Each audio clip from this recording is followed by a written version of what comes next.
Bloom is one of the most underrated tools inside Unreal Engine, and it can easily make your scene looks flat. And in order to have cinematic bloom inside Unreal Engine, you have to understand some concepts behind it. So you can get rid of the default look of bloom that everybody can know that it's produced inside Unreal. So to get started in it, don't pay attention to my lighting, it's very bad, and I've just created it under 5 minutes. So it's not ready at all. It's just to show you how to use bloom. So here in Bloom, we have two main types of it. We have standard Bloom, and it's basically the cheapest options that you can use. And it cannot use any texture. It's very generic, and it adds this kind of haze around your lighting. And the control of it is pretty much simple. You can control the intensity, how much you will need from this bloom, too much bloom in here or too low, and you can even go beyond this slider. But that's too bright and feels magical, which is not correct. So let's keep it at 4. And we have also another option called the threshold. Basically, the higher the number, the less the bloom will be on the entire screen, and it will be only for the brightest spots or pixels. So if I go to 0, it will only be on bright pixels. If I go to 1, brightest. So the default -1, it applies the bloom for all the screen. It doesn't mask it. It doesn't have anything to cut it out.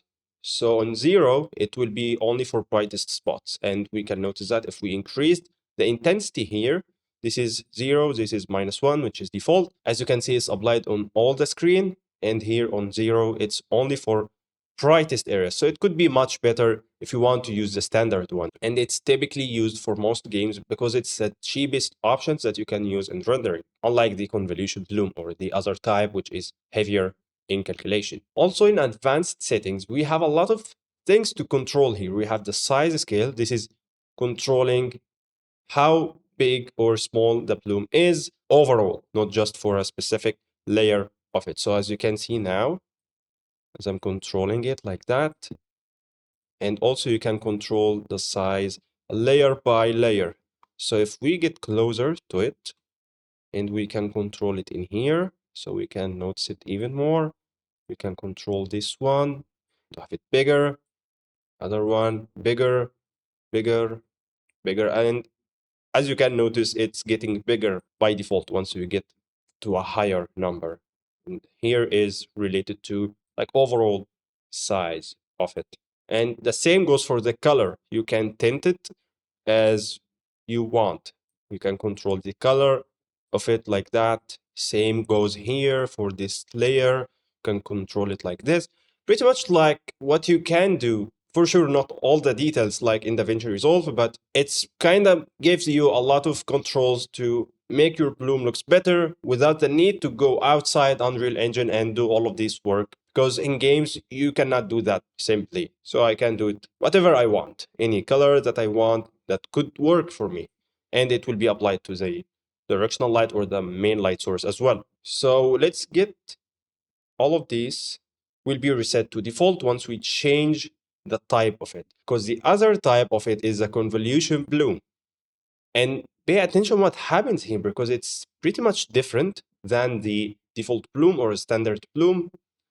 So it has also different settings that we can use. And the texture, the default texture that Unreal uses is this one, which I don't like personally. And I use another pack called Bloom X because it has a lot of variations for bloom. As you can see, I can choose multiple different type of textures as I'm going to be having a cinematic look or a specific look that I want. Also, I can use it with flares or any other kind of like lens flares, but lens flares are pretty much different than blue. So here is a lot of things that are added in this pack, which is really nice actually, and I find it really good to have. And as you can see here, the color could be changed, but it's affected by the texture. And if you wanted to create your own texture for it, you can do that for sure and control the color, the brightness of it, and pretty much everything that you want. But for basic pack or presets that you can use, you cannot control the color, unlike standard Bloom that has more controls for colors, for size. But here you can control the size as well, and I'll show you how you can do it. So this is, for example, like blur, and it has different versions of it. You can have soft one as well. You can have street light. A lot of things that you can test and do here actually with this kind of bloom, and it makes it more cinematic, much better. So as you can see, this one, for example, is much better in my opinion. So when you look at it from different angles, you can see it much better compared to standard bloom or basic bloom with default texture like this one, because it's kind of generic and everyone knows that it's from Unreal. So you have to use different one like that. And here, if you want to control the size and have more controls over it to control how big it is or the scale of it, you can go here for intensity. This is too much value. And here the convolution scatter dispersion is basically it controls the energy of the texture. It's not like the intensity in the same way. So as you can see, it's using even more energy in there. For sure, that's not really good result, but I'm showing you how you can actually control it. So this is one, which is default. Let's try two and reduce the intensity a bit more, like two. And here we have other options for convolution plume. There's convolution scale. This is controls the size of it.